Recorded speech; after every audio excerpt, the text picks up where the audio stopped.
Alright guys, how's it going? This is Dan here with Grapevine Recording and welcome back to our series of videos. In this video we're just going to be looking at EQ, and I think I'm going to do it a little bit differently than how I've done the last video on compression, and I'm just going to basically explain the different parameters on the EQ instead of going into how I would EQ certain things, because that's a completely different set of videos in themselves, and I think it'll probably be worth just getting the basics down first and then maybe doing another set of videos in which I show how I would EQ vocals generally, or how I would EQ guitars, bass, drums, piano, glockenspiel, whatever instrument it requires. So yeah, we're going to just pretty much have a look. I'll play you the vocal track first just so you can see what we're doing. I think we used this vocal last time, but we will see.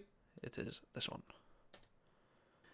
But I know we'll find. Then without.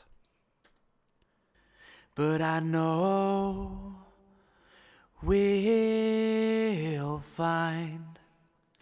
To be fair, it wasn't recorded very well, but that's my bad because this is my song.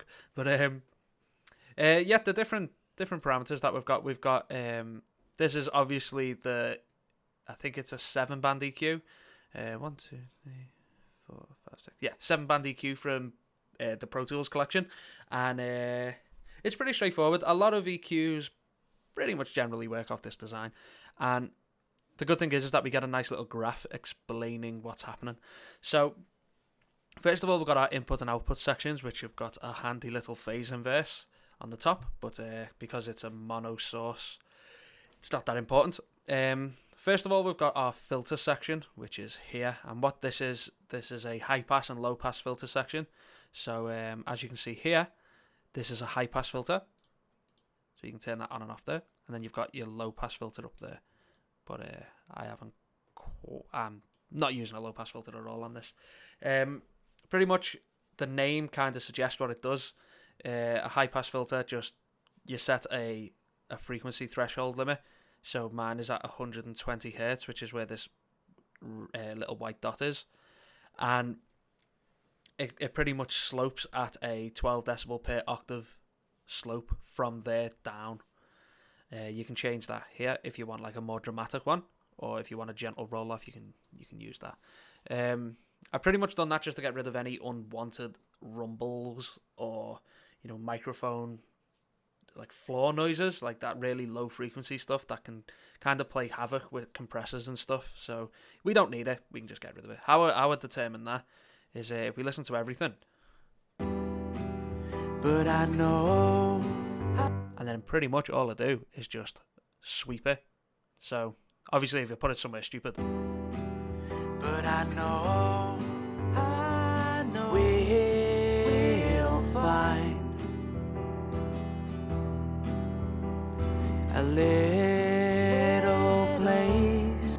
So yeah, what I tend to do is just put it to where it's audible, and then kind of just go a couple of hertz like further back, just in case there's people who've got more acute hearing than I do can make sense of it.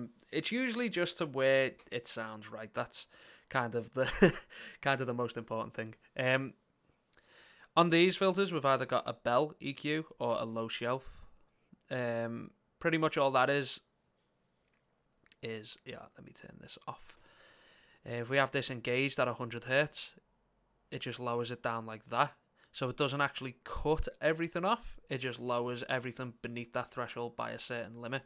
It's usually good if you want it to sound a little bit more natural, and well, if you want to retain some of that low frequency information but don't want to get rid of it completely, it's really useful for like kick drums and bass guitar and things like that. And a bell is just, as you can see there, you can push it up, push it down at a defined frequency, and the Q just determines how narrow or wide the bandwidth is, but we're not using that. And pretty much, like, to be fair, that's it. Most EQs will work off this exact same premise. There's ones like a graphic EQ, but unfortunately I don't have one of them to show you, which is just like a load of faders at determined frequencies, and you just pretty much higher them up or lower them down. You don't really see them much in studio work, I know a lot of the API EQs work off that, which if you Google them you can see, but they're pretty much for like resonances and feedbacks and things like that. But you don't really see a lot of them in the studio. Most of them work off this kind of system. So if we go off that, I've got another EQ here that I can show you. This is from Waves. It's the Q10. This has got obviously 10 bands, and each of them can be turned to a band pass, low shelf, high shelf, low pass, high pass. This goes to a ridiculously high Q, as you can see here. I think it goes up to 100. Oh, good if I turned the right one on. You don't really want to go that high because it starts getting really unnatural at that point.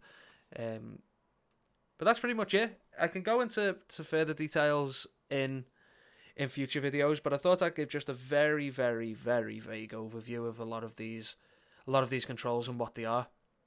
I'm going to do a lot of videos in the future where I talk about how I use these tools in specific scenarios, so you can see and hopefully start to learn when certain things, you need to use them. I think it's good to note that, your first two tools, or the two most important tools in recording, is your compressor and your equalizer, and you should be able to get yourself out of most situations in that. To be fair, I'd suggest that you don't, you use them sparingly anyway, because I think it's good practice to learn to get good microphone technique and to get the things that you're trying to capture sounding good, so you don't have to do any of this. But obviously it's a little bit unnecessary, and it's a bit, it probably a little bit unrealistic to think that things don't get compressed or EQ'd anymore. So I guess I'm just a hopeless romantic, really. But that's pretty much it. I hope this makes sense. Obviously, if you want some further reading, there's a link in the description to the blog. And for every video that I'm doing, I am going to be writing a quick blog post just to cement a couple of the things that I speak about. But hopefully you can find some information about that, and hopefully it's going to help you out. But remember to leave a comment if it has helped or if it hasn't, and just to let me know that I am heading in the right direction. In the next part, I think I'm going to be looking at reverbs, which is going to be very interesting. I'll be using them as an insert, and I'll be using them as a send. But obviously I'll explain all that in the next video. Hopefully you've enjoyed this, and hopefully I'll see you next time.